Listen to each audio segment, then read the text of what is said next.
All right, my friends, welcome back to another episode of the Build Show Live Edition. That's right, we got a great topic today. Guys, we're talking about fresh air, indoor air quality, and the ways that you can achieve that fantastic indoor air quality. I got some really good guests with me today. First off, let me introduce Christoph Irwin.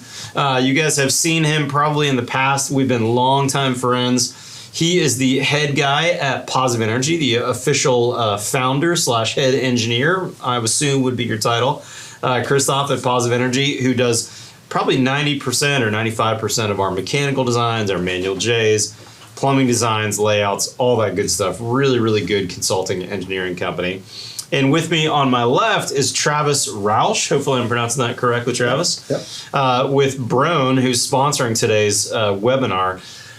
Travis, give us a quick overview on who Broan is, if you would. Yeah, absolutely. So Broan is the market leader in the ventilation space. So with that market leader position, we feel responsibility to share with guys like yourself, guys with Christoph, kind of sharing that overall ventilation solutions and what we can do to provide that healthy home, which we'll talk to more on today. I like it. So let me tee off kind of the program and how we're going to do this today. First off, if you're watching this live, we have a Q&A tab on your Zoom webinar, and I'm on that right now, and I'll be monitoring that as we're talking today. So if you have a question that comes up, whether it's in the middle of someone talking or it's just something else you're thinking about in this topic, throw it on Q&A. I have Dave from Broan behind the scenes that will be answering some of those questions, but I'm hopefully going to queue up some of those questions. We're going to leave at least 10 to 15 minutes towards the end of today's hour-long program to answer whatever you've got question-wise. Hopefully something we talked about today will queue up some of those.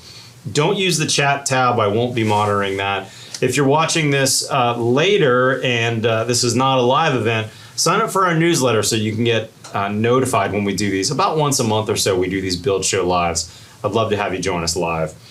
With that being said, let me have Christoph give us kind of the overarching, why are we here? Why does this matter when we think about indoor air quality? And if you've not heard Christoph speak before, Christoph, I've probably heard you speak 150 or 200 times, and at least a dozen or two on the same topic, and I still learn something from you every time I hear you speak. So whether this is an old veteran topic for you, or you're a builder who's brand new to fresh air strategies and you're trying to figure out what to do for your houses, Christoph, cue us up, would you? Yeah, sure will. Thank you, Matt. I always don't like it when someone says this. You got to see this movie. It's the best movie. You never seen like it. It never lives up to its hype. I'll try. You'll definitely live up to the hype. So I really appreciate the time with you all. Positive Energy is an amazing group of engineers and consultants.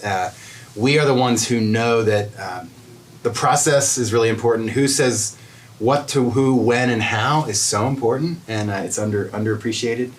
Because systems like Broan's ERVs, they exist, and it's up to people like us to use information, to use trust, to use our passion for what we do to help society avail itself of these systems. And that's right. That is fundamentally true across the board. Positive Energy, we're all about right now indoor air quality and electrification. Indoor air quality, because everything that goes into a house is for naught if we're not keeping the family healthy. That's we right. might be pleasing their eyes and their minds, but if their body's not happy, it's not working.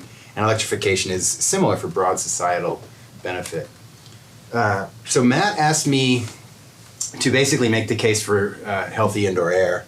And so I took that literally, and that's what I'm trying to do. I used it as the title. So the way this is going to work for me is I'm going to talk for 15 to 20 minutes. We're going to go back over to Travis. Hopefully I'm going to make the case for the following. I'm just going to give it to you right now. Here's the story. And it is the fact that right now, all of you watching, I'm sure you're breathing. So let's just take a minute and just, for one breath, just notice. That was about a pint of air. One of you has a pint bottle? Pint of air. Yep. In and out of your body. You do that about 16 times a minute over the course of, a day, 40 pounds of air in and out of your body, about 10 times food. So outside air ventilation is, a key action for healthy indoor air. There's just no way around that. This mass of air that's inside your home that you and your family kind of live immersed in, it weighs thousands of pounds. Now, just imagine that. Imagine your home is filled with water. That's why we have a fishbowl here. That's you in your house. In that fishbowl of water, you're cooking, so you're dumping all that greasy, sooty, delicious smelling, air into the house. You're cleaning, you're showering, coming off of us. I mean, Pigpen is real. None of this stuff is actually, very few of these particulates and these pollutants are things that you can smell or see. And that's a problem for us. As mammals, we don't like to believe there's threats that we can't perceive. And I mean, they're like psychological deterrents to believing that there's threats we can't see. So there you are, fishbowl strategy for society. You're in your home. What we don't pay attention to enough, in my opinion, as an indoor air quality community, are the surfaces, like the walls of that tank. Every surface of your home, including every surface of everything you've brought into your home, is interacting with the fluid that's filling the air. So it becomes very complicated very quickly. That's another thing that society has trouble with, is implicit, no way around it complexity. So that's it. Healthy air is important, surface chemistry is important, and it can be offset with ventilation air. So now I'm going to unpack that for you. There's also no way around the fact that if you're talking about healthy indoor air, you need to talk about health. If you're talking about health, you're talking about the health sciences, including the medical sciences. I want to just make it very clear, I am not a doctor. I'm a building science consultant, and that means I look at things as a system of systems. And one of the reasons I really appreciate what you do is this system that knows how to design fantastic homes, it exists. The system that it has society say, yes, I would like to build that, and I would like to recognize the fees that are needed to do that are valid, that doesn't exist. So here we are, information flow. So one last thing here, and I'm generally a pretty passionate guy, but I want to make it very clear that as a building science consultant here in a humid climate, positive energy is the one that gets the call when the rain flooded the crawl space and the infant went to the emergency room. Oof. Or the grandparents came to visit and there was mold in the home that caused another emergency room visit, or they can't sleep right. So the suffering, the needless suffering from the way we build and the systems we don't put into homes is something that really kind of motivates me. So there are 5 principles for healthy indoor air, and the good news is that these 5 principles, they encapsulate volumes of information. Like for instance, the first principle, start with a good enclosure. How many hundreds of hours of programming do you have, Matt, on start with a good enclosure? Yeah. So good enclosure from an air quality perspective means the enclosure itself is not a source of pollutants. You reliably control the flow of indoor air, from outdoor air to indoors.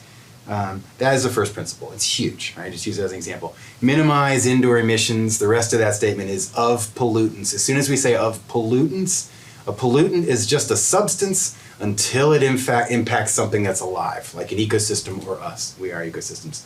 So minimize the indoor emission of pollutants is the second principle. Keep it dry. More generally, control moisture. In a humid climate, it's generally dehumidification.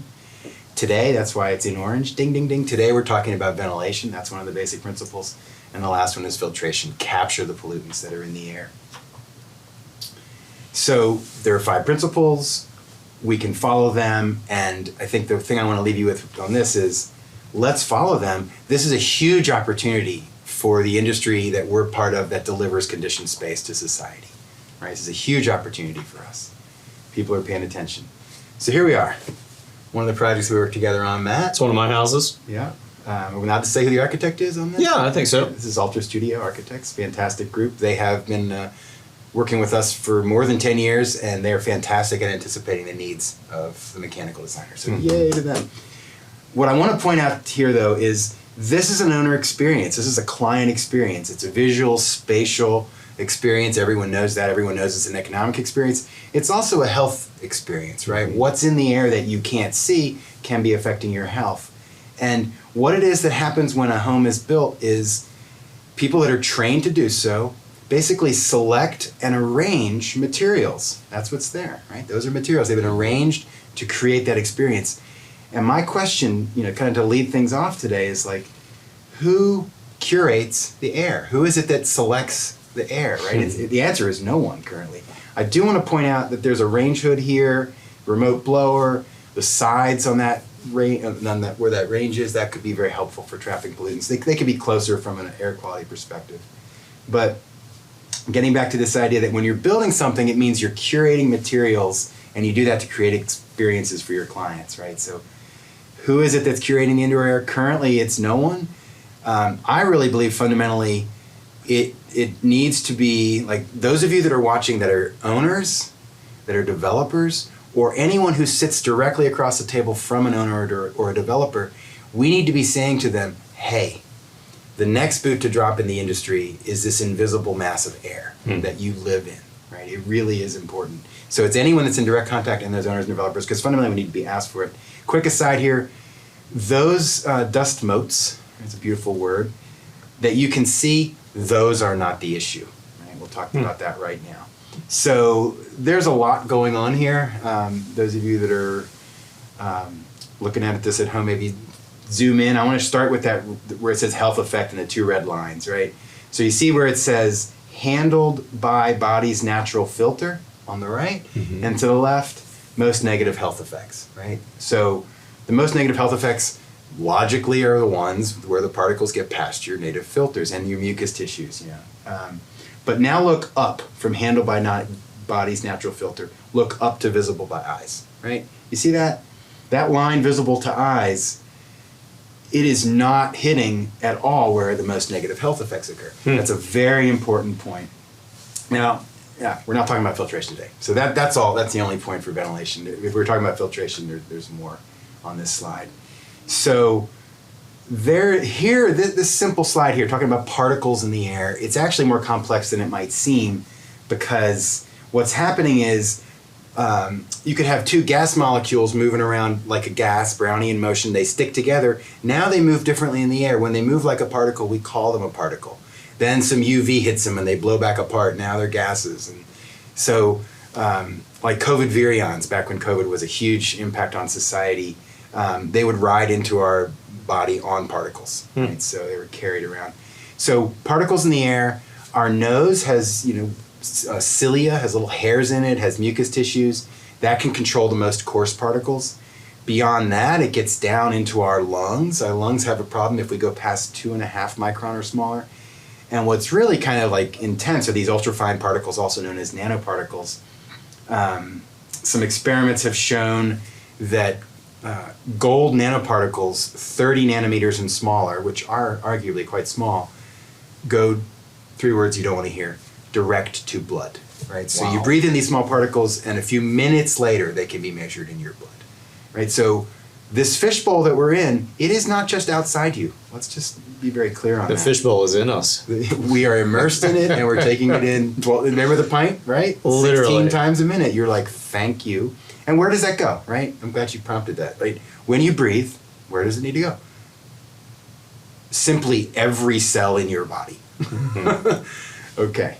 So here, thank you. You set me up for this. Air is our dominant environmental intake, right? 40 pounds of food a day. It depends on if you're exercising. If you're exercising a lot, it can be more. It can be 50, 60, 70 pounds of food a day. If you're dead still, well, if you're dead, it's none. If you're very still, it's probably 30. But we eat on average around 3 pounds of food a day. So it could be 10 or more times what you take in. And you think about that. We all sort of know, like, someone gets cancer and they say, oh, we don't know what triggered it, but it's some sort of environmental exposure, right? So I'm not saying air causes cancer. I mean, chances are what's in the air will, but air is our dominant environmental exposure, so we need to treat it wisely. On the left here, this is the business end of our lungs. We have those little balls. The air goes into the little balls and they're surrounded by our capillaries, right? Those are called our alveolar sacs. And so that's where the air exchange goes. The oxygen comes in, the carbon dioxide just went out. I literally just then exchanged air with my blood, exchanged carbon dioxide went out. This is a little known fact, about 750 square feet of surface area in your lungs, which is roughly the size of a tennis court, like half of a tennis court, including doubles. That's a lot of space. So we've already talked about this one, 40 pounds of air a day. I was trying to think of something and came up with the 5-pound water bottle. Those ones that you flip upside down and put them on the water cooler. Think about hefting one of those around, right? That's 1 day's worth of air. That's how much it weighs. So let's not trivialize that air is a fluid and it can hold lots of impurities. And we also shouldn't trivialize how often we're exposed to indoor air, right? Obviously we're breathing, 24/7, 365, but we are the indoor generation. This is an old study. This is from 2001. It's called the National Human Activity Pattern Survey. And, there's some different decimals, but roughly 90% of the lives indoors, right? We can just stop there. 90% of our lives indoors. Our dominant environmental exposure is air. Are we as a society saying, let's make sure the air is as clean as it possibly can be indoors? If we had, when COVID hit, we would have said, everyone go indoors. Here's a place where we're filtering the air and making sure all the particles are coming out. 70% of that in your home, right? In the architecture, engineering, construction industry, it's often thought of as these giant buildings and skyscrapers, but we need to realize that the home, like those of us that work with residential projects, that's a huge opportunity for society. 33% of your life on average, if you're getting your 8 hours of sleep, is in your bedroom. Only 8% of your life outdoors, 5% of your life in a car. And this is 2001. I would say we're more more indoors and more in our cars. So, we live in the air contained by our homes, right? Our homes are filled with thousands of pounds of air. So whether you're at work enjoying a box of donuts, this is some levity here, you're hanging out with your friends, or just alone in your bedroom, right? So think about this image, right? Being immersed in the air of your home, and now look at this image, right? Can you start to see with new eyes, right? Can you see, first of all, the infant, they're taking in far more air by mass per pound of body weight than we are, right? Elderly people are generally, their lungs have some areas that aren't working, so they need cleaner air for the areas that are. But also, like, in the background, I was really happy to find this image. Flame retardants in our upholstered materials, right, in our couches. The upholstered, the upholstery itself. Is that what it's called? The surface of the couch is upholstery, yeah. They can have water or stain repellent coatings, right? Mm-hmm. Those chemicals, that flame retardants and water stain repellents, they end up in the air, and they end up in our lungs, they end up in our blood, right? So this stuff is real, and so statements like this, there you go. Indoor air quality is one of the top 5 most urgent environmental risks to public health. That's indoor air quality, right? We know indoor air can be far more polluted than outdoor air. So I bet some of you are craftily thinking, oh, I know, I'm going to wear my scuba tanks inside my house so I don't have to breathe that indoor air, right? Well, keep in mind you're like immersed in the air and you're kind of marinating in the air, right? And now look at the top right? We know transdermal patches work, right? So we know that you can take in through your skin. So Charlie Weschler and some colleagues did this study. It's too small for you to read, but does my mouse show up over there? Yeah, you can see. So this is the total amount of plasticizers absorbed.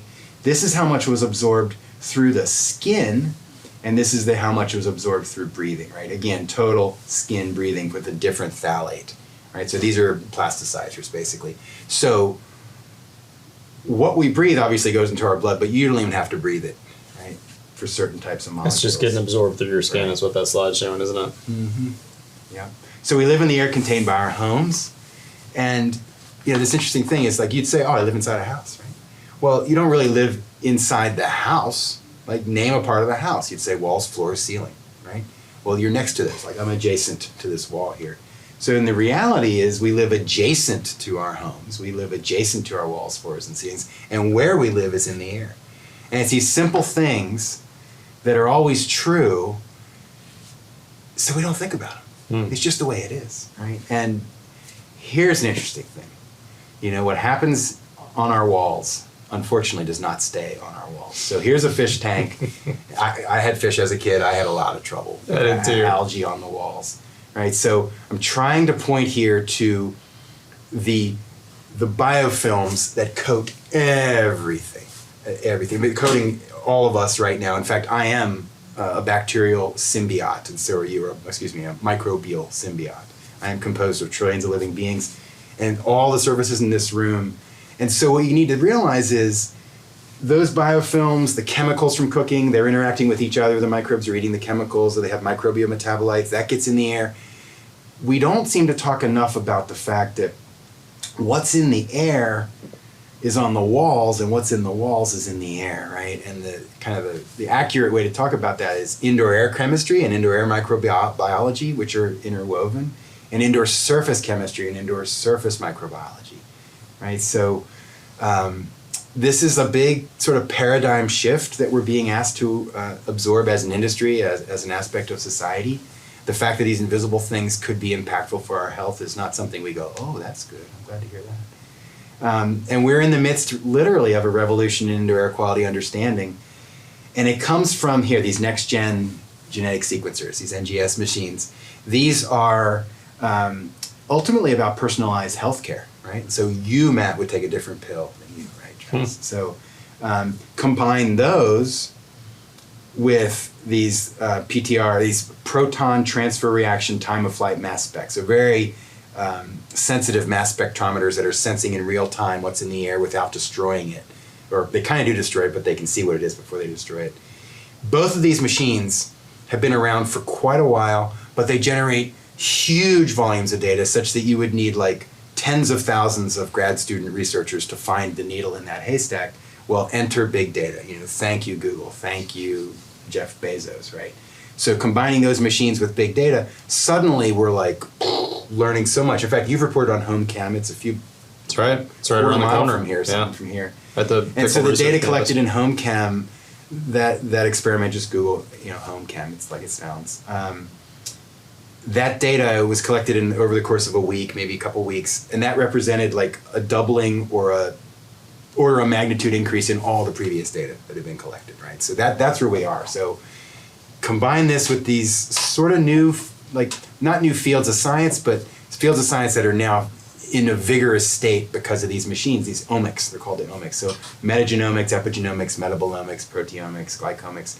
I am not a doctor, I am not one of these scientists, but fundamentally they can say what was in the air, what was it doing? Like if it was is it a piece of mold DNA? Was it a spore fragment? Was it a mycelial fragment? Was it alive when it was emitting? Like mold, by the way, is most kind of destructive to our health when it's under threat and or just died. Because when it goes under threat, mycotoxins come out of it, and antibiotics are mycotoxins, by the way. Mold is brilliant, clever, crafty. I guess you could argue it's malevolent, except that it wants to live. So I talked about, briefly, I mentioned the terms indoor air chemistry and the indoor microbiome, or all the invisible beings that live on us and around us. And so I've put these into kind of two categories, right? Ours is a microbial world. That means, it's not just mold, it's indoor microbial ecology generally, and the chemical reactions. Like they're putting out a compound, like mold mycotoxin is a compound. It's a chemical compound, right? So there's really not big a distinction. And we are full on living in the chemical age, right? Better living through science, miracles of science kind of things. And I chose a guinea pig to illustrate that because there are tens of thousands of chemicals that are okay for use here that in other countries are not okay for use. So, we're kind of on the front line. So that's kind of my main point. You guys listening, I'm really grateful again for the opportunity to say it.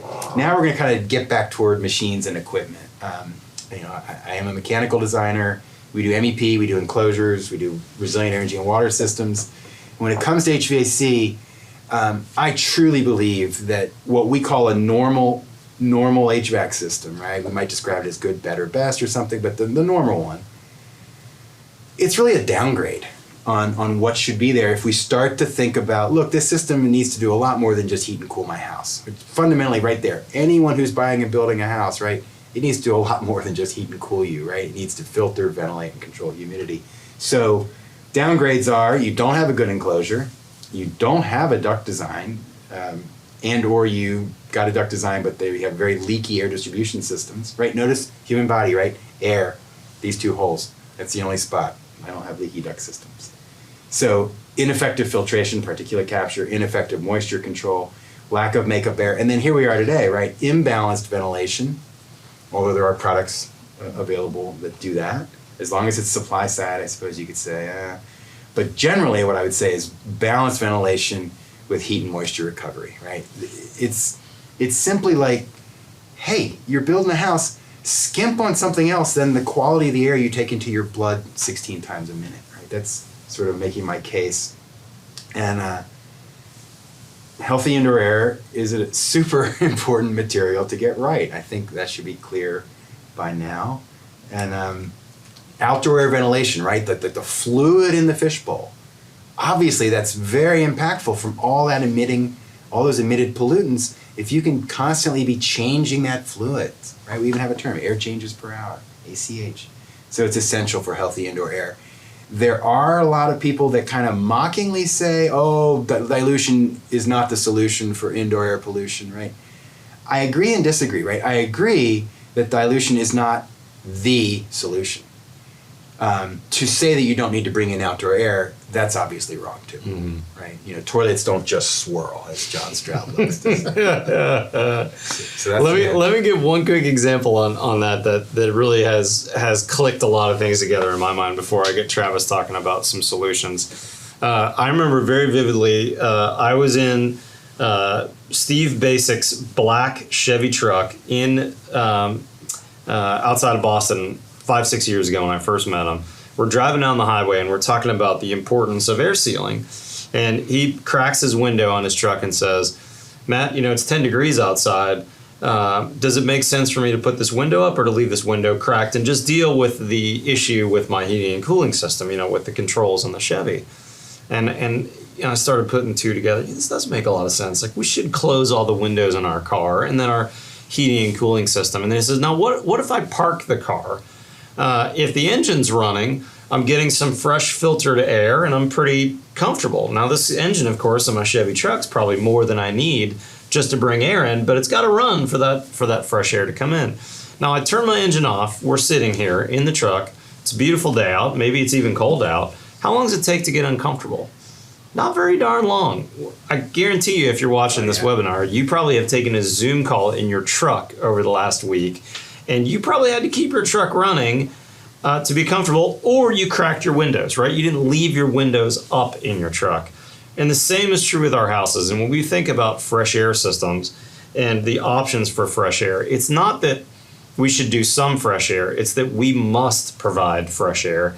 And we should do it in a thoughtful way, because if we don't, our clients are in effect having to crack their windows when maybe that's not the best thing for them to do. Maybe there's smoke outside. Maybe there's pollen or mold spores in the air. Maybe it's 10 degrees outside and cracking the air means that it's going to be really darn uncomfortable in here or in the baby's room when the baby just needs a little bit of fresh filtered air, just like you and I do. And so I always go back to that kind of car analogy when I think about this topic of fresh air. Like, man, my truck's really darn comfortable when it's running, almost no matter what's happening, whether I'm going 75 miles down the highway or I'm parked at the office taking a Zoom call. But once I turn that engine off, really doesn't take long for me in that pretty good enclosure that's pretty airtight to get uncomfortable. And the same is true with our houses. We've got to provide some amount of ventilation. Travis, talk to us about the solutions that Broan has out there. And by the way, I do want to tell the live audience, we are going to leave time for Q&A on this presentation. At the end, I've already got 5 or 6 really good questions from several of y'all. We're going to hit those, and if you've got more for us as we're talking, please type those in and we'll get to them at the end. Perfect. It's all yours, Travis. All right. So as Christoph mentioned, we are in that fishbowl. We talk about some of the different ventilation solutions. Kind of the first that comes to mind, and honestly is the most commonly used yet, is exhaust ventilation. And so we talk about exhaust ventilation.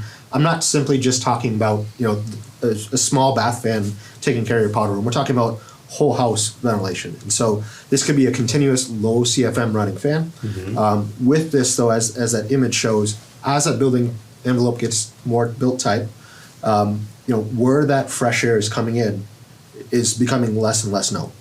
Where it's leaking may not be the most ideal place for us to bring that fresh air in. And so that leads us to the next one, which is supply. And so this is having a dedicated spot that we're going to draw that fresh air in. We know where that fresh air is coming from. As Christoph alluded to, in this type of situation like that's shown there, we're going to positively pressurize the envelope of the house. So we built that type envelope. This is going to be a dedicated fan, or using our air handler, we're going to bring that fresh air in, filter it from a known source. And then finally, we have balanced ventilation. And Christoph hit it right on the head. Having the ability to have a balanced solution that recovers both heat and moisture is key in this. And that's really where we're going to spend the majority of our time talking about this. So with that, so we talk about what we have sitting here is the AI series. We featured it in the video we did with Nacho at Luke's house. And so, if you don't mind, Christoph, so if we... You want to switch or just look at me? Yeah. Go. Yep. So regardless of the form factor, fundamentally there's really three key components to an HRV or an ERV. So with that, we have... I love it that we brought show and tell. Way to go. Always important. Builders love to be touching and feeling things. Yeah, honestly, we need to. These are substantial things, dealing with thousands of pounds of air a day. Yeah. So the first of that is the recovery core. So that's really where that magic happens. In the case of this,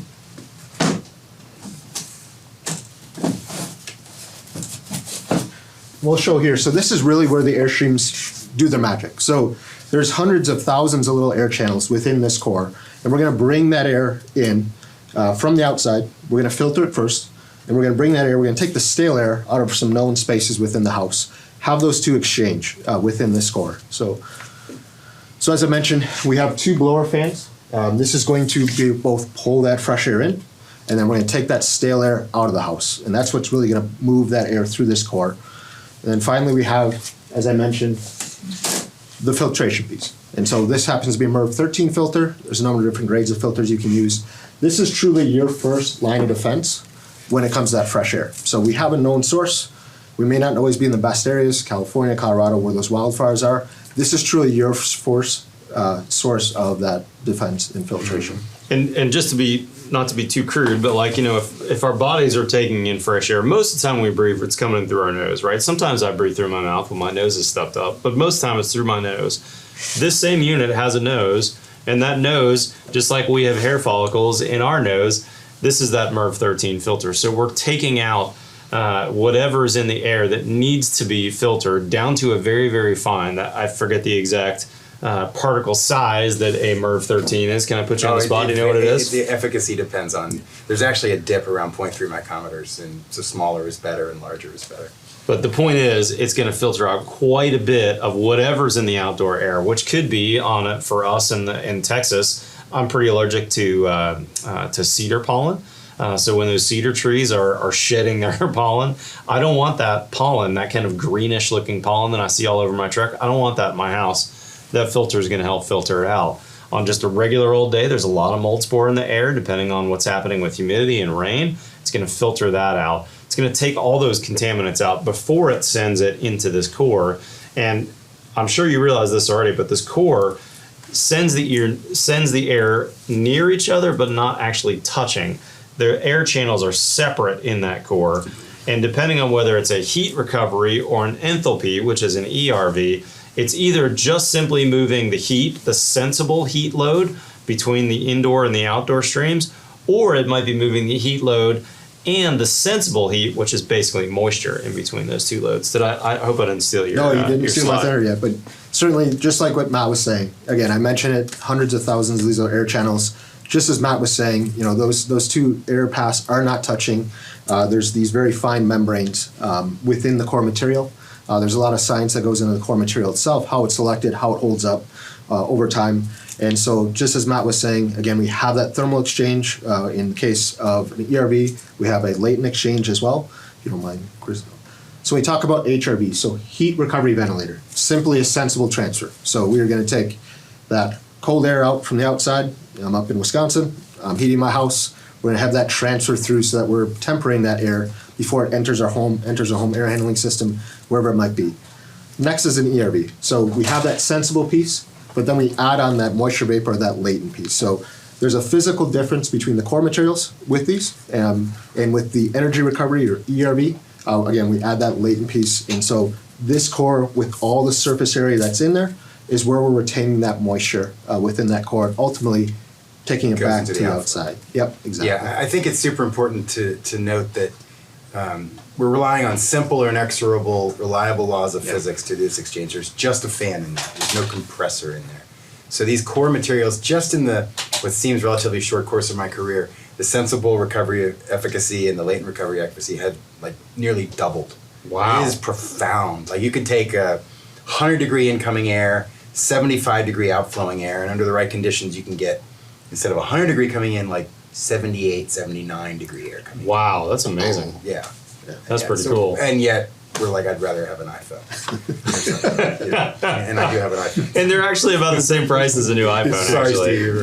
Steve. Pretty similar price point, to be honest. Go ahead. So just, you hit it right on the head, Christoph. Oh, so we sorry. talk about some of the impacts, just like you were saying. So if we can think about what truly happens just in this small little core here, just like you said, It's profound. taking 110-degree air, I'm out in Phoenix, Arizona.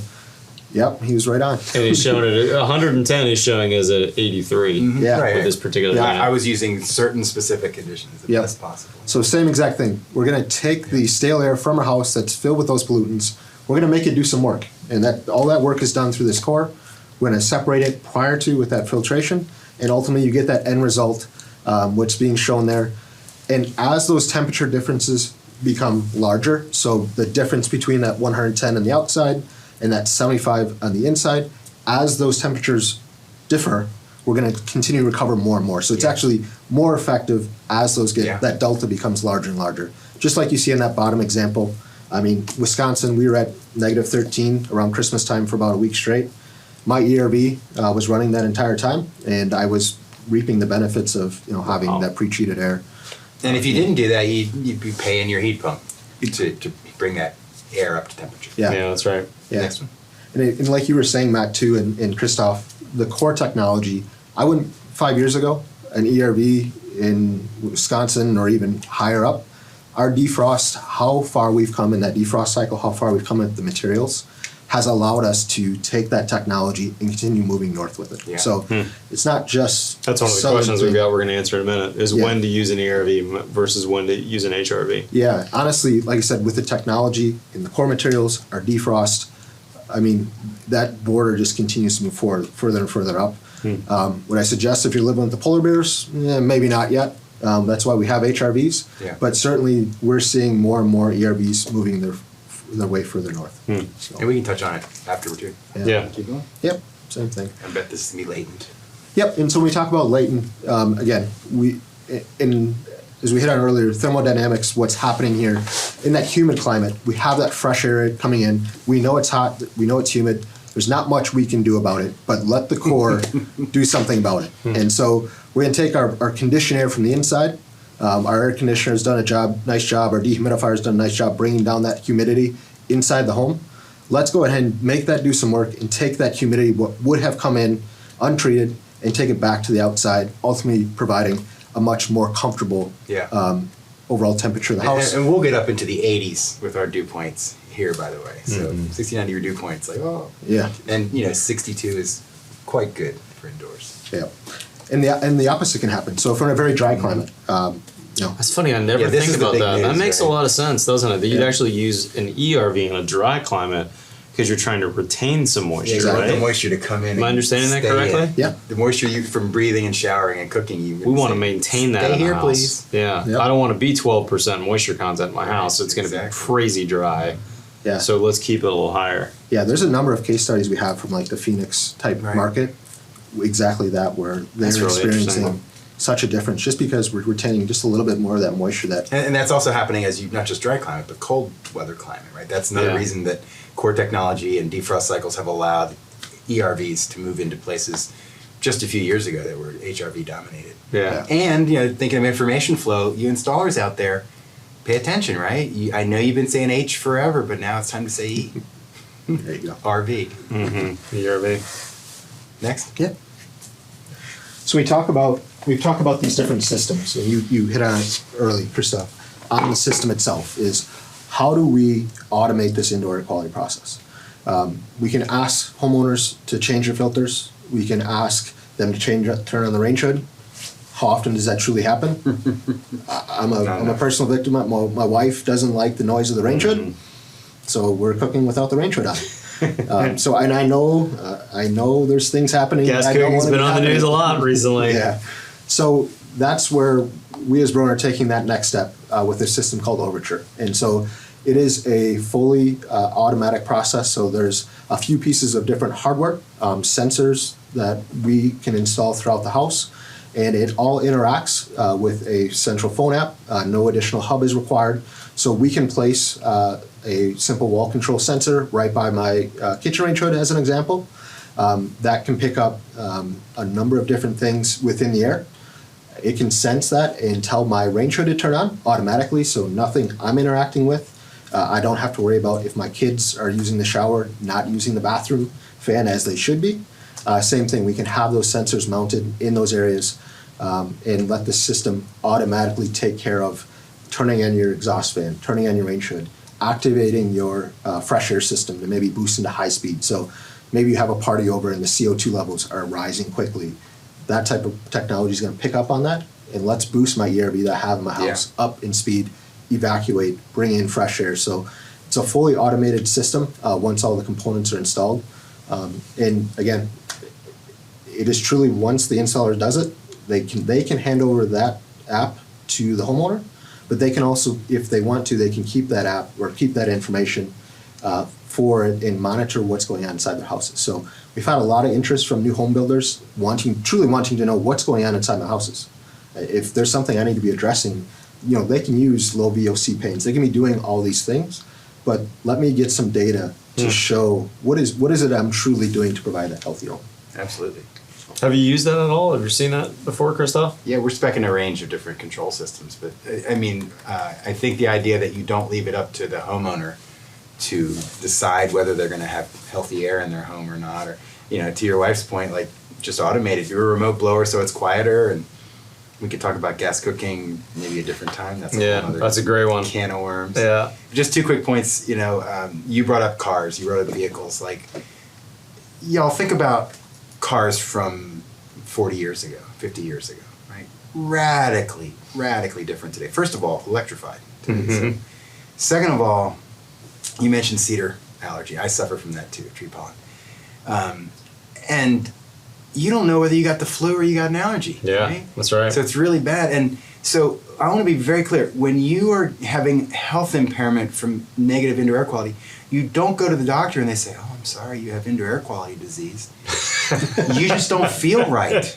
You're not sleeping well, or you feel tired all the time, or you're cognitive, you feel brain fog, or you're depressed or anxious, or you're sniffling. I mean, it's a range of symptoms, right? So and this just goes on and on, but yeah, these impacts are real, and the cost to productivity, the cost to society, the cost in human suffering is profound. When you start to think about all that, I'm lucky to work with the clients we do. Of course you're going to have an ERV. Like, of course. Like, given what's at risk, find some other area of the house to save a few $1,000s. Yeah.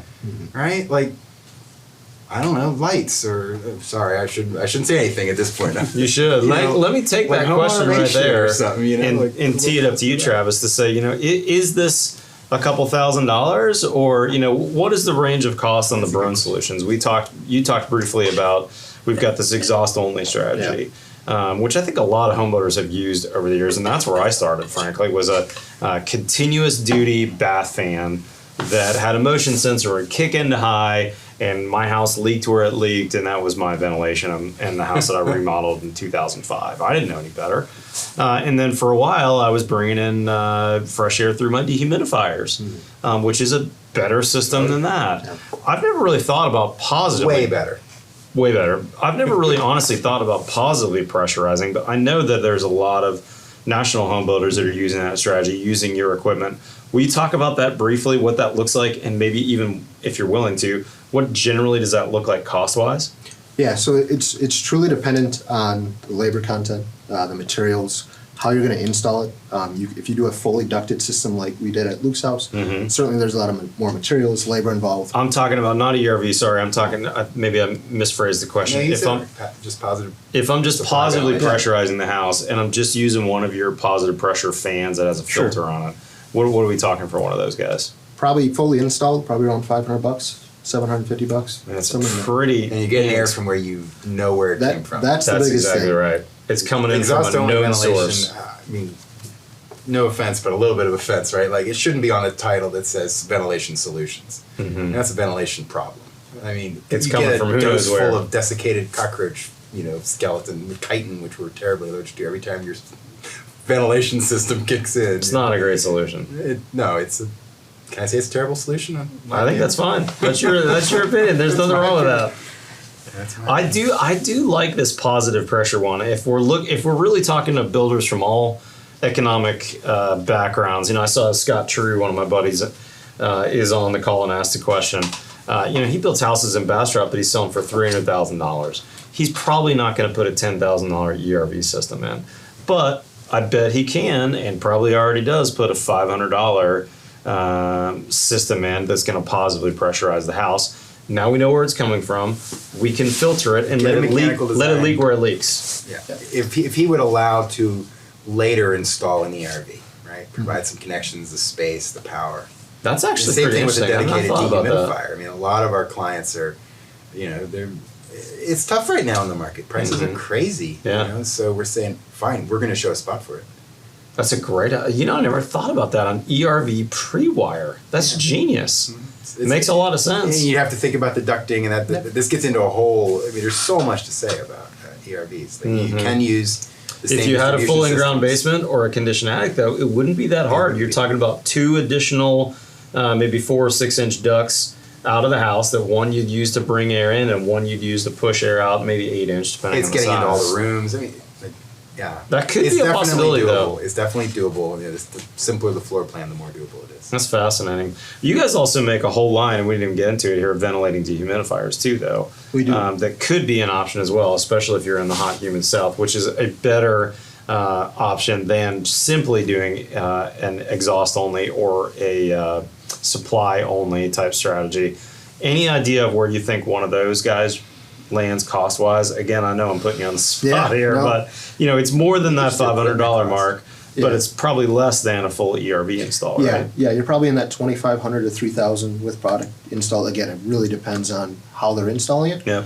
And obviously the size of the system itself. But yeah, like what we had done over at Luke's, probably around that range. Yeah, that makes sense. I'd like to just chime in with an extremely important point that hasn't been appreciated and caused a lot of pain for consulting clients. The motive force for an ERV, let's say you're in a hot climate, humid climate, and you have an ERV. And so the ERV is bringing in hot, humid outdoor air and just delivering to the space an airstream that has shed its heat and shed its humidity. Wow, love it, right? The motive force for the shedding the heat was the cool air in the home. The motive force for shedding the humidity was the dry air in the home. Mm-hmm. So you do not put an ERV into a home unless you are reliably controlling humidity in the home. It's so important. Because we have had many, many people here, I got an ERV, it's supposed to be keeping my air dry, and there's no dehumidifier. No, it's not. So it's like, it actually could be raising your humidity. And it can, yes. Yeah. Exactly. So that's a great point to make, I think, Christoph, is there's this level of what you do first and what you do next and what you do next. And I've been thinking about this a lot recently, just because for me, for builders, it always goes back to the basics.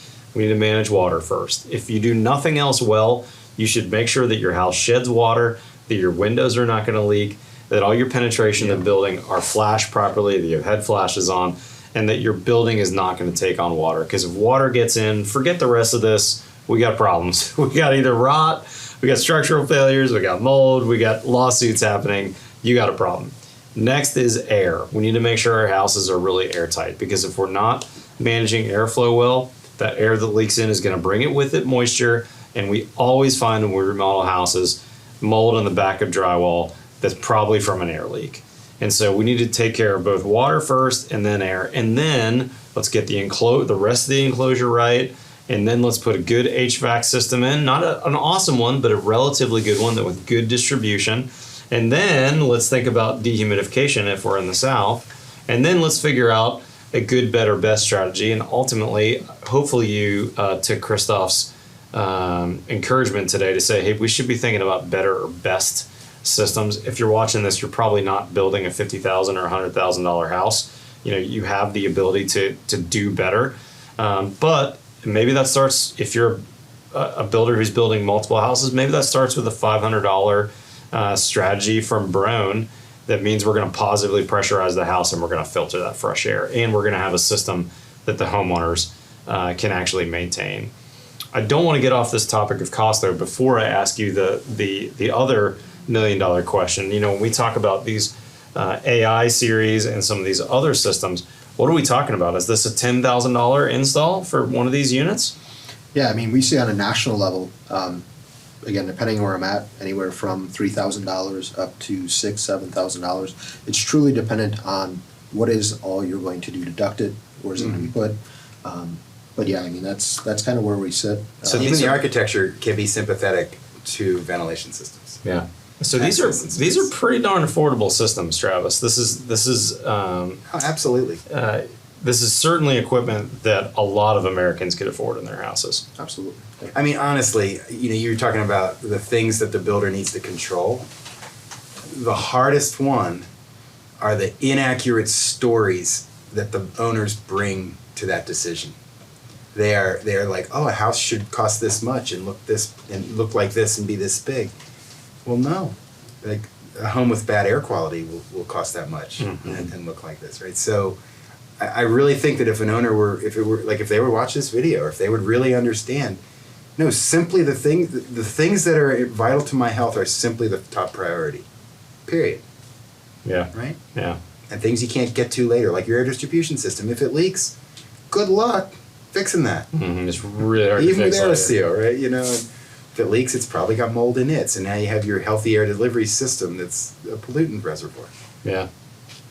So good, guys. Yeah, I'm in a different mind space, right? Like, I see the sick people on the other end that saved the money because they were smart. Yeah. Right? And it's like, yeah. Let's switch gears. I've got like 50 questions.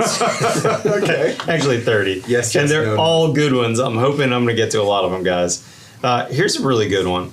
One of the big pains for me, this is by Steve, one of our Build Show listeners here, is mixing fresh air, the dehume, and the heating and cooling systems, meaning like putting all this together.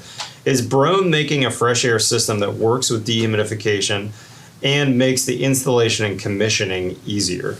What would you say about that? Because I think commissioning is a big topic when it comes to this. What does Brown have to help us with when it comes to that?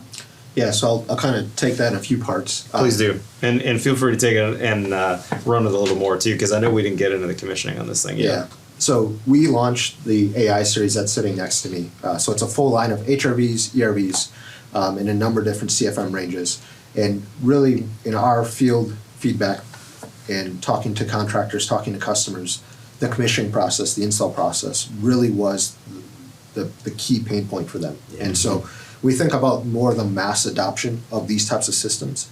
The easier we can make it to install, the more likely it's going to be installed. And so our ability to take that feedback and build it into this new product, I know we demonstrated during the video. Give us a quick on it now, though. I think it's worthwhile. Not everyone's seen that video. Yeah. Yeah, so obviously everything's kind of taken off here, but during the first kind of install, so I plugged this thing for the first time. Everything, ducts are run, everything's good. I plugged this product in for the first time. On the LCD screen, it'll come up. It's going to start, basically a startup cycle. So everything's ductwork. What is the maximum CFM that I can achieve with the ductwork that I have set up? Mm-hmm. So you'll hear the fans run up. Ultimately, it's going to display on the screen. I can reach 141 CFM, as an example. Perfect. I know based on my calculations I need X CFM. That installer can then set that max CFM. They can leave it at that 141. They can dial it down however they want. The next setting is the minimum CFM. So what is this thing going to run? Typically, this is where if you're doing the ash rate calculation, what your continuous ventilation rate is, that's typically where it's set. So in our case, let's say it's 70 CFM like we had at Luke's house. So they can simply dial up, down. They can dial it literally within 1 CFM increments. Push the OK button, and then finally it's going to ask you one more question, and that's what is my install type? And so there's 5 different install types. There's a fully ducted system, so what the system interacts with, it can be drastically different between a fully ducted system versus if it's connecting into the air handling system. So we have to take that into account.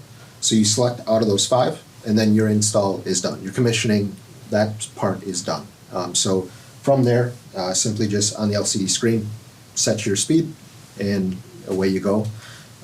another big part of this, with the artificial intelligence that's built in, and we kind of built a brain into this product out of the factory. So engineers did a lot of work to kind of set up all these scenarios, but it continually learns as it runs into different conditions.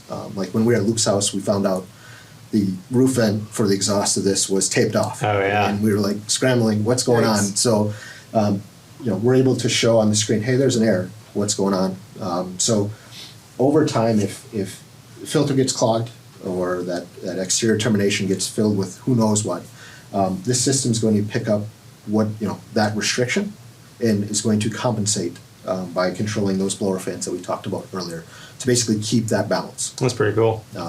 We talked a little bit about that supplier, that positive pressure. You do have the ability to change those CFMs. So if we want to, so you could positively pressurize with that Exactly. particular unit in your house. yeah. So if we want to bring more supplier in, Because it's get got that two positive- fans. Exactly. And so it's all done on this LCD screen, or as we showed, we have a multitude of those different wall controls that you have that ability as well. That's pretty cool.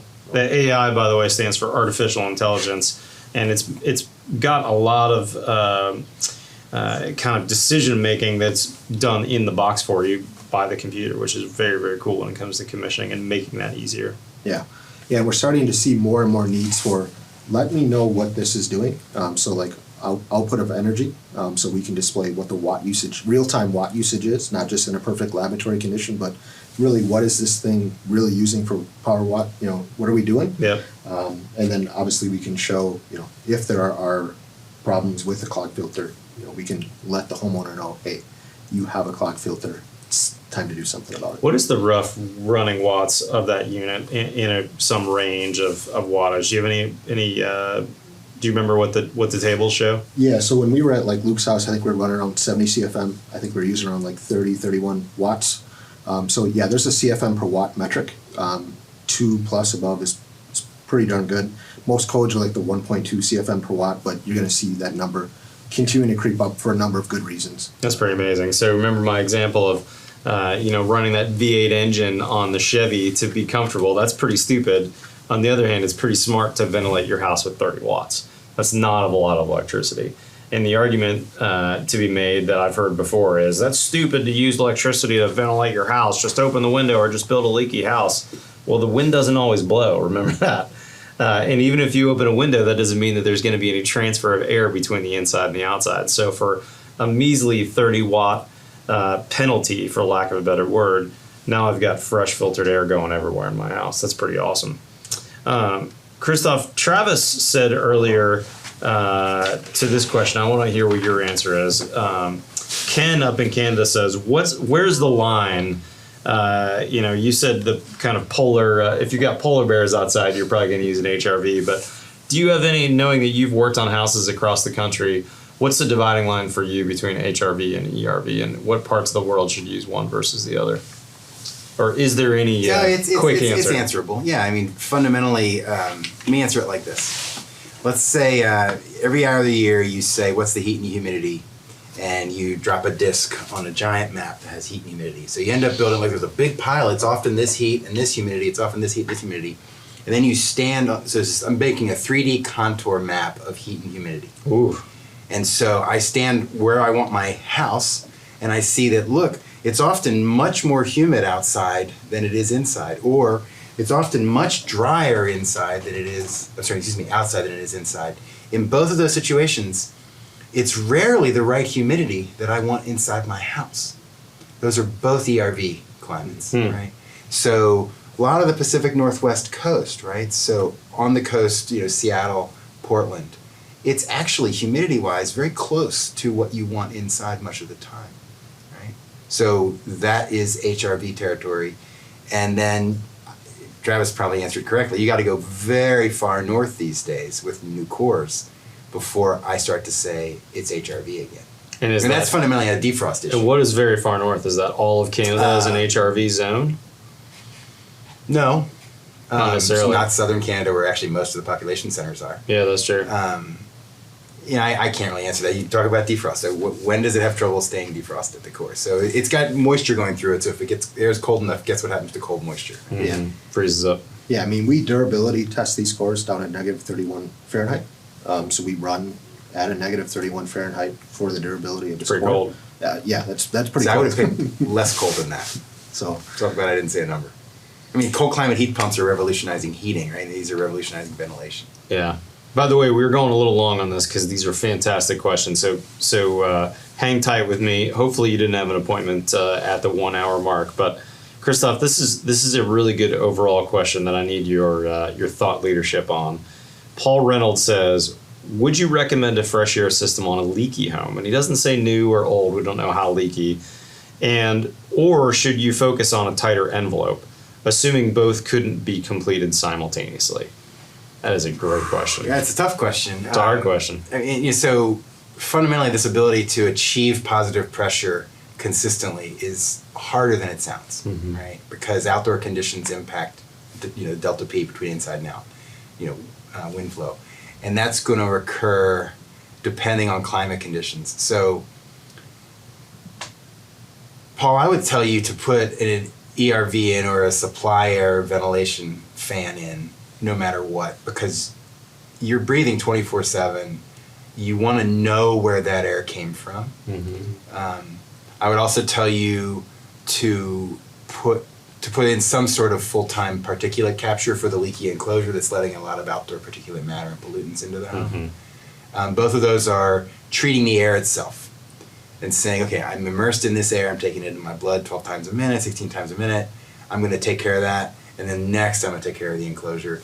On the enclosure, find the big holes, right? Find the big accessible holes. Aero barrier is a fantastic technology for relatively big, relatively inaccessible holes. Yeah, that's right. And I made a video called Insulation 2.0 with Sean Harris and one of our mutual friends. Just talked to him today. Where we talk about, it's not just re-insulating, but when you're re-insulating, especially in the South where you've got ductwork out of the conditioned space, we want to pull that insulation and we want to air seal that top lid on the house because that's a huge source of leakiness in our houses. Yeah. So by doing that, you're going to drop down a lot of the leakiness. And then Christoph would say, yes, we should be providing fresh filtered air. And in your fishbowl example, you didn't show this, but when you go to a fish tank, like my kids had for a long time, normally fish tanks have this filter system, which is just moving water. Say again? They have bubblers to provide oxygen. They have bubblers to provide oxygen, and they have this continuous flow of... We don't even treat ourselves as well as... That's right. We don't treat ourselves as well as our fish in a 5-gallon fish bowl. That's right. And just one more for Paul. Like, your bedroom, remember that 30% of your life in your bedroom, put a portable HEPA filter in your bedroom. Those are a couple $100. Right? I have one in my bedroom, even though I built a terrific house, because I like the noise, and I figure there's this additional benefit of having some filtration in my bedroom. So I've got a $500, filter unit in the corner of my bedroom that we only run at night, really. But that's a great idea. I got a question for you. Scott True, my builder buddy here in Austin, says, I understand that Brown AI series ERVs have some capability to sense pressure and self-adjust. Can you tell us more about this? And does it mean that it could potentially adjust and provide enough makeup air for a dryer and a very tight new construction house? Yeah, so we'll take the first part. And so we know those blower fans I talked about earlier. We know how fast they're spinning. We know how much wattage they're using. When pressure changes, we're going to sense that in those motors. And so if I were to restrict maybe the fresh air inlet here, in theory, that supply fan motor is going to work harder. And Ramp it up. we know to do this when that type of situation happens. And so that is how the part of the AI works, is our ability internally to sense those conditions and do something about them. How about his specific question of, would you provide potentially enough makeup air for a dryer in a super tight house? The answer is probably no, right? No, not. It's not intended for that. Yep, not intended for that. These are not makeup air systems. No. Maybe they're going to make up for some small amount of changes or filters getting clogged or that sort of thing, but they're not making up for those changes from use in the middle of a cycle. Right? Yep. When I say that right? It's probably a whole nother podcast on makeup air or webinar. We could talk a ton about it, especially because I just published a video at my house about my heat pump dryers, which is a controversial topic in my home because my wife doesn't like the small size, and I love that I don't have the hole in my house and the depressurization of my house. Yeah. But that's for another time. It's another place. expectations, what we've grown up with. That's right. That's right. Gosh, we have so many more questions, and I don't have a ton of time left. Let me pick out one or two more. Sorry, I should have been. I was talking and not looking. Wouldn't a balanced system be preferred over a positive pressure system in a tight house? Will you take that one for us from Douglas Keeley? Yeah, and I think it really matters. What are you trying to accomplish? Obviously, having a balanced system, particularly one that continues to adjust, is going to neutralize regardless of what may be happening inside that home. Mm-hmm. As I mentioned before, we do have the ability, if you're in that situation, you choose to do a positive pressure situation after the fact, you can. But I think, I guess to answer his question, at the end of the day, having that balanced solution as a start is where it should be. And you can always adjust accordingly. Yeah. Absolutely. Travis, one question that I'm going to kind of summarize from 5 or 6 people, and I actually have heard this a lot too, is there seems to be, when we think about this on a national schedule, pushback from HVAC contractors and GCs or maybe homeowners saying, I want an ERV in my house. I want to do a ventilation system like this. And some amount of pushback saying, I'm not real sure how to install that. I haven't done it before. I'm not quite sure what specs to use. I don't know how to direct you, Mr. Builder, client, homeowner. Does Brown have any resources on that side in terms of design or helping HVAC contractors with maybe installs that they haven't done before or they're just nervous about? Yeah, I mean, a good starting point. We built a number of tools out on our website, so kind of help guide you through the process. We had the discussion about HRVs, ERVs. How big can this? How big do I need? Helping me make that type of product selection. We work with a number of builders, contractors, doing exactly kind of what we're doing here with live trainings, and so it's not uncommon for a contractor to pull all the guys in for a lunch and have us do something similar to this. We have a training center where we can bring people into, or we can do a live Zoom meeting like we're doing here and kind of run through the basic installs. Often we're looking at floor plans. How do we run the ducts? What's the best way to accomplish what I'm doing with this ERV? There's a multitude of tools, and our website is certainly a start. And then from there, we certainly have local Brown sales team members throughout the country that we can call it. So. Love it. And by the way, if you are watching this webinar live, you're going to get it on your email in about a week, an ebook that my team's been working on with the Brown team on this topic of fresh air and ventilation systems and the options.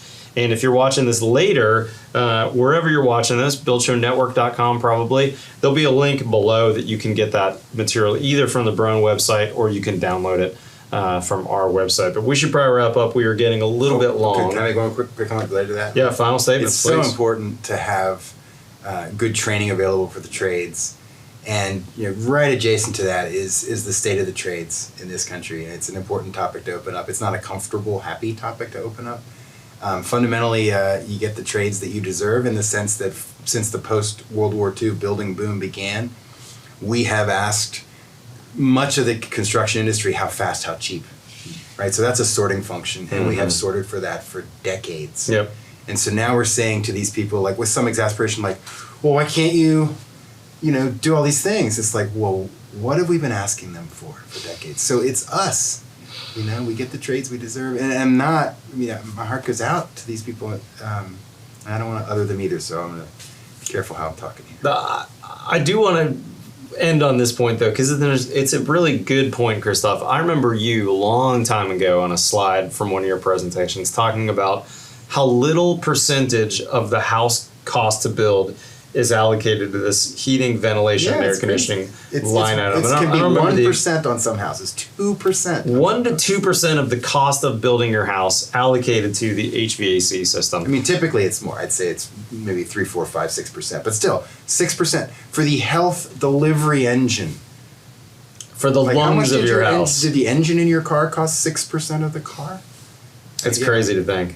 Yeah, we think houses just sit there looking the way they look. They are, as we know, they are performing in multiple dimensions, managing heat, mass, moisture flow dynamically at all times. They perform or don't. That's right. And we need to remember, as builders and as clients, wherever you are on that spectrum, remember builders are clients as well when we're thinking about HVAC specifying and putting good systems in.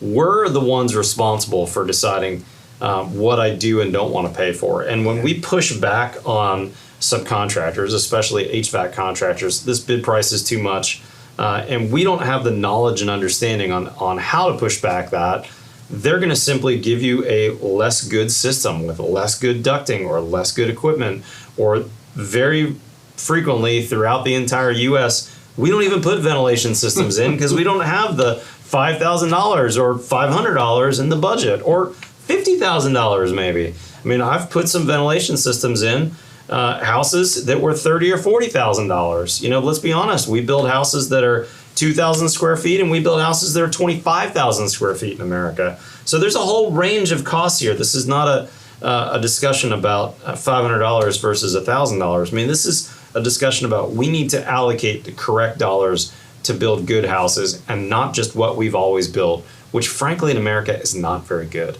We've had a history of building really low performance houses, and when we compare new construction prices to resale prices, this is just a ridiculous comparison, because there is no comparison to what's being built today to what was built 10 or 20, even 30 years ago. And frankly, to your point, there's brand new construction houses 10 miles from my studio right here that are being built to the exact same standards that I built in 1995 as a 22-year-old builder, with absolutely garbage envelopes, garbage air control systems, and garbage HVAC systems. And that's homes that are going for $300,000, $400,000, $500,000, $1 million+ dollars. This is not like this is a $50,000 condo. These are brand new houses. We've got to get up to a much better built house, and people that are expecting and demanding better built houses. And a really good ventilation system should be on the top of your list for the must when it comes to your list of what I want in this new construction build. Big rant at the end. How about that? Well we should said. probably close it out. Travis, Christoph, thank you guys. Really appreciate it. You guys can get a hold of Travis through the Brown website if you have further questions. There were about 30 or 40 questions that we didn't even get to. I'm going to pass that on to my friends at Brown, so hopefully they can follow up with you guys. And Christoph's company, if you just Google Positive Energy, your website's positiveenergy.pro, positiveenergy.pro. They're an Austin, Texas-based firm, but they work all over the country. Amazing people. They did the full mechanical design at my house, and I can tell you the house that I just built for my family is 100 times better than any house I've ever lived in before, and makes 100% sense when it comes to indoor air quality and comfort on my house. The payback is a whole nother conversation, and I don't think is one worth having. But I can tell you the payback when I bring my children into their bedrooms at night and I provide them fresh filtered air, and I wake up to a very comfortable house, even when it was 15 degrees out a couple weeks ago.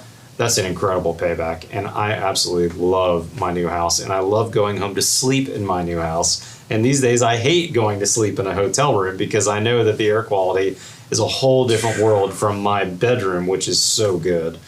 Enough ranting. Thank you guys for hanging along for us. Big thanks to Brown for sponsoring today's webinar. And by the way, check out the video that Travis and I made and published just recently on this AI series install we did at one of my project managers' house. Guys, if you're not currently a subscriber, wherever you're watching this, hit that subscribe button below. You know we have new content every Tuesday and every Friday. Follow us on Instagram or TikTok. Otherwise, we'll see you next time on The Build Show.